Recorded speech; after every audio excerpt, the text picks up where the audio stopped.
Happy lunch hour, gang. All right. So let's talk about something here. Is living out in the rural areas right for you? Okay, thinking about this. We hear all the complaints, if you will, from millennials and Zoomers about how expensive housing is, right? Oh, we could talk about Gen X, we could talk about boomers. Housing's expensive, there's no question. So, what do you do to reduce your housing costs, to change your way of life? Is living rurally, like I do, right for you? Maybe. There's a whole lot of things that people don't put into play. Now, you take a look at the biggest difference. Housing costs, okay? As of July, the average cost for a house in a rural area is $299,950. The average cost in the median metropolitan area is $348,200. Now, that's come down, which is good. We have seen housing prices drop a bit. But even then, $350,000 is still a lot of money, right? No question. But right there, if you want to live rural, it's $50,000 cheaper. Great. But let's take a look at some of the trade-offs. Let's take a look at some of the benefits. Now, when Mrs. P and I moved here in 2019, and I've told you guys this before, we sold our house in North Las Vegas, so about half an hour away from the Strip. It was on 1/9 of an acre, and it was about 2,200 square feet. We sold the house for $320,000. We bought this place, which is about 1,900 square feet, on 3 acres, okay, so 27 times the size of property, for $220,000, $218,000 actually. Okay, great. The house is $100,000 cheaper. Cool, At the time, we had a mortgage on the house in Vegas. At the time, we had a mortgage here. We were able to put more money down on the house here. We got busy and got the mortgage paid off on the house. It was a lot easier to pay off $220,000 than it would be to pay off $320,000. Not rocket science there. But what were the trade-offs? Okay, well, let's look at this. There's a big difference between living in the suburbs of a city where the grocery store was a 2-minute drive, maybe a 10-minute walk. Literally, it's how far it was for us to get to the grocery store. Versus here, where the nearest grocery store is a half an hour drive. The nearest gas station is a 20-minute drive. Okay. Maybe people want to deal with that. Maybe they don't. Now, there's a trade-off. Do I want 27 times the acreage? Or do I want to be closer to the grocery store? I can grow more of my food. So therefore, I don't need to go to the grocery as often. Now, I don't raise cows or anything. So sure, I still need to buy my milk or my butter or things like that. So there's still trips to the grocery store. But I don't have to buy my tomatoes, my peppers, my corn, whatever, so not as much. Then you look at age, okay? Now, depending on who you are, and we talk about this a lot for where we live. This is not a place where I live, not a place I'd really want to be raising kids. Why?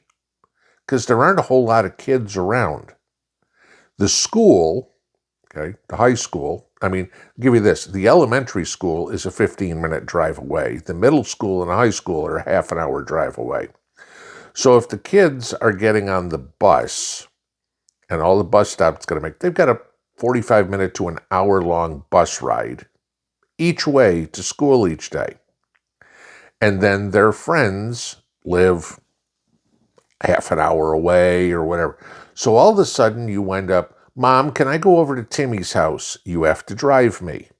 Okay, as opposed to when I grew up as a kid, going out in the front yard and the neighbors all had kids, right? You could talk about quality of school systems or whatever it is. I'm just talking about the life that kids have.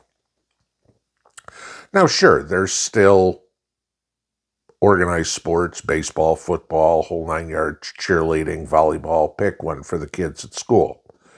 But you really don't have as much of the youth leagues, if you will, that the kids can play in because, you want to play baseball, for example, for the high school. You got to make the team.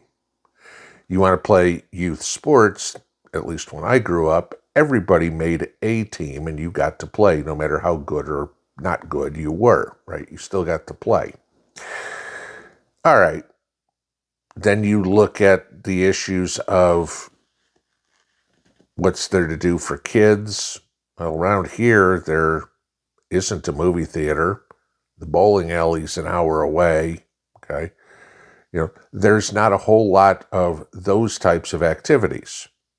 However, on the flip side, the kids here can learn how to fish, they can learn how to hunt, and do that right out of their backyard. They can learn more of those survival skills. The kids can learn how to raise animals, raise a garden, do that sort of stuff. Get creative, So learning those other skills that kids in the suburbs wouldn't have. So then let's talk about adults. All right, millennial Zoomers. Talk to you guys on this one. This is a consideration for you. You want a house, not rent. Does your job offer remote work? Whole lot of jobs do and have been since COVID. Okay. Some companies have said you got to come back to the office. Okay. But for me, if you want to work in Knoxville, you got an hour's drive to work. You'd say, oh my God, that's so long. Okay. I lived in the suburbs of Boston. I still had an hour's drive to work. I lived in the suburbs of Chicago and I had an hour's drive / train trip to work. So an hour's not terrible to get to the office if you have to. But if you can work remotely, well, now you don't have the gas costs. You might not have the uniform or cleaning bills if you're in a shirt and tie type setting that you have to do. And a lot of jobs anymore are, as long as you got a computer and a phone, you're good. Trust me. When we moved out here, that was all I did, though I worked remotely since 2016. So that was even when I was in Salt Lake, even when I was in Vegas, and then when I was here. So that wasn't a problem for us. But then you go, okay, you're in a rural area. Phone coverage. This was the very first thing we did when we walked into this house, when we looked at it to buy it. We literally walked in the front door, and the first thing Mrs. P did was try to call me to see if we had cell phone coverage. Because if we didn't, the house was out. Because again, I work from home. Okay. So you look at that and you go, all right, now what is the ability or the stability of your on-grid stuff? When we got here, there was no internet. It was the only option we had at that point was satellite internet. And when I started this channel, it was a lot of fun because to upload a video took over an hour just to upload it. Okay. Let alone record it, edit it, do everything I had to do there. To go through satellite internet wasn't great.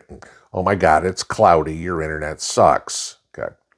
Eventually they moved fiber out here, and so now I have stable internet. Cell phone we've always been good at. Obviously, we're in the house. Okay. Electricity, when you get out in the rural areas, depending on where you are, may be good, may be average, may not be.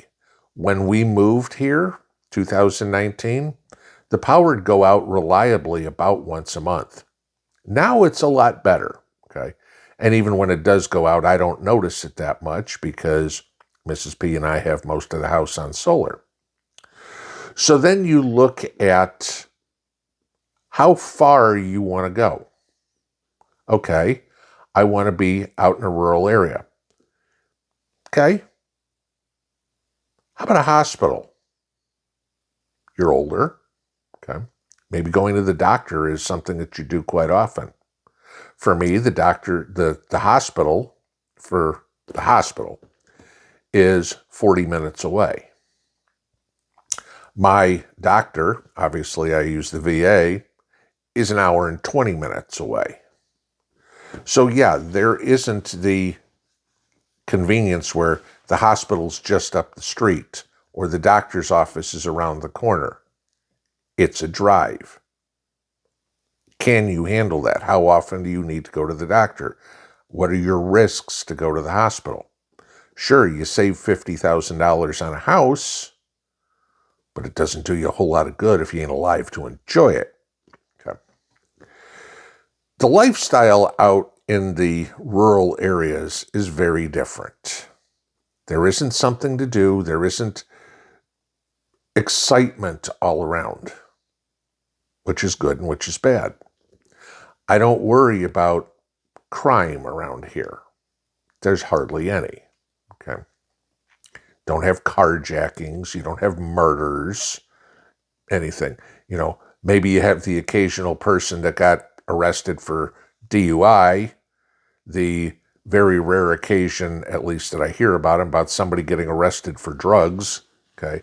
That'll happen. That's no different than if I was in the city. The peace and quiet. I can sit on my front porch and listen to the birds.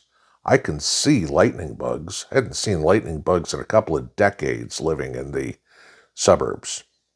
But then you get the change. Are you ready for it? I mean, here, are you ready for it? Do you understand what it takes? Now, me, a good portion of my life, I grew up in the suburbs. I lived my adult life in the suburbs, many different states. You guys know that. But I've also lived rurally in Texas, in Colorado, and in Utah. Okay. So I was familiar with the long drives, the lack of convenience, looking up at the sky and actually seeing the stars because there wasn't all the light pollution. That was there. But how far do you want to take it? You could go really, really out in the middle of nowhere and live completely off grid. You could get satellite internet if you want. That'll work anywhere. Starlink, for example, something, Elon Musk's thing. Use that and Wi-Fi calling on your cell phone. I mean, I'm talking about if you live out in the middle of nowhere, possibly. But you'd have to dig a well. You'd have to create a septic. You'd have to generate your own power. And you could live like Grizzly Adams pretty damn comfortably because of the advent of the internet. But when it all goes out, you need to understand you are on your own. That's the thing. Can you do it? People, human beings, are social creatures. Most people like to be around others. Some don't. We know that, okay? Some of you probably don't like to be around other people. As I get older and older and older, I find my affinity for dogs is much bigger than my affinity for people. But, okay, so be it. Still, I have friends. I'm social, talk to people, help other people help me, like to go bowling, do that, those things. Depending on how rural you are, maybe not. Or you could get rural like I am, if you will, where the amenities are still nearby, okay? They just aren't close. I still have cell phone with a cell tower that's 4 or 5 miles from me up on the mountain, no problem. I've got fiber internet, that's all fine. You've got that. When you start to look at what you want in life, how do you want to raise your kids or your grandkids? Do you want them in the cesspools that are the cities, which are slowly becoming the cesspools that are the suburbs too? Okay. It's funny how people are moving more and more to the rural areas, because how you can tell on that is the price of homes. Since 2022, okay, since 2019, the price of homes has risen in a rural area by 64%, compared to just 42% in the cities and suburbs. Okay. If you look just over the last 3 years out in the country, prices have risen 13% versus 4% in the city. People are moving more out to the country because of the quality of life and the cost of living. There are pros, there are cons. You have to do a lot more on your own. You have to give up some stuff. Is it worth it? Maybe it is, maybe it isn't. Like I said, now all of a sudden you're on well water. So you need to have a filtration system in your house as opposed to the city filtering it for you. Depending on what your availability of internet is, because, Joe Biden's infrastructure bill was supposed to provide rural internet, and exactly 0 people got rural internet from the billions of dollars in the infrastructure bill that they ran through. Okay. Maybe you can, maybe you can't. And then what can you solve on your own? Now, we've talked about electricity here a lot. Granted, I've got grid power available. It's still how I would suggest anybody considering this to find a place where grid power is available, because moving to off-grid electricity is expensive and it takes time. As I told you guys the other day, it took us 2.5 years to eventually be able to pay for all the components we needed to do it.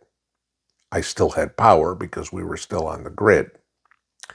But so that's why I always want to take a look at some of the deals and send you guys some of the interesting deals. I told you about one yesterday. Elliot over at Wellbots told me about another one here that is now up. Maybe you guys remember me reviewing the Mango E.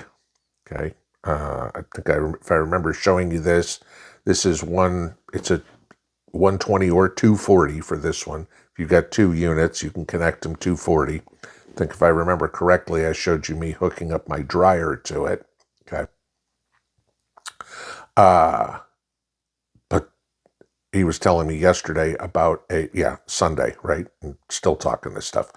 But he was telling me about a huge sale they've got going on for the Mango E 3,500 watt-hour generator for $8.99. It's 25 cents a watt-hour, guys. Okay. I'll put the link below. Make sure when you do this, you use the coupon code.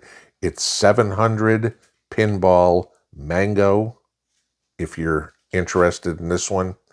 But $8.99 for 3,500 watt-hour solar generator that's expandable up to 14,000 kilowatt or 14,000 watts, 14 kilowatts. Okay. That would run a small cabin, no problem. And I will also link below the video from the review I did probably a year ago or so on this. It's just something out there that I wanted to show you, wanted to tell you, wanted to discuss, because I know in the live streams we talk, there's people talking, they're looking at moving, looking at East Tennessee or Arkansas or Missouri or stuff. Make sure you're ready before you make those jumps. Ready up here, okay? Because it's different. All of a sudden, things that you didn't ever have, now you need. Side by side, for example. Hauling stuff around 3 acres is a little easier with that than it is with a wheelbarrow. Me and Mrs. P moving wood chips this week, for example, from all the way in the backyard to all the way in the front yard. up and downhill. It's a lot easier doing that mechanically. Okay, now you got to buy something like that. Mowing the lawn, 3 acres of mowing the lawn, you're not going to do with a push mower. So before you make the jump, figure out what some of the costs are and make sure it's do a cost-benefit analysis, okay? Make sure it makes sense to you. Housing's cheaper, but all of a sudden oh my God, it's going to cost me an arm and a leg to go to work, and I've got to buy this, and I've got to buy that, and you realize you save $50,000 on a house, but it's going to cost you $50,000 more to live. Maybe it's not the right move. Maybe it's not going to be good for your kids. There is no perfect. The grass isn't always greener. Find what's right for you, because all of us are different. Pinball out. Oh, hang tight. Forgot about one part. With this special that Elliot was telling us about, he'd also like to give away a Mango E. So we will do that tomorrow night on the live stream. Kind of forgot this part, huh? So in order to enter for the giveaway, you'll need to make a comment underneath this video with the state in which you live in. As usual, it's got to be the lower 48 only. Okay, so you have to live in the continental U.S. And I'll need you to put a word in your comment with the letter D as in dog. Okay. It must be present to win, so tomorrow night, 8 o'clock Eastern, on the live stream, we will do the giveaway. And as usual, we will pull it up in the random comment picker. Whoever's there or whoever's name is drawn, provided it's a valid entry, will have 3 minutes to announce their presence, and they will win one of the Mango E's. So, forgot about that part. So we'll do this a second time. Have a good afternoon. Pinball out.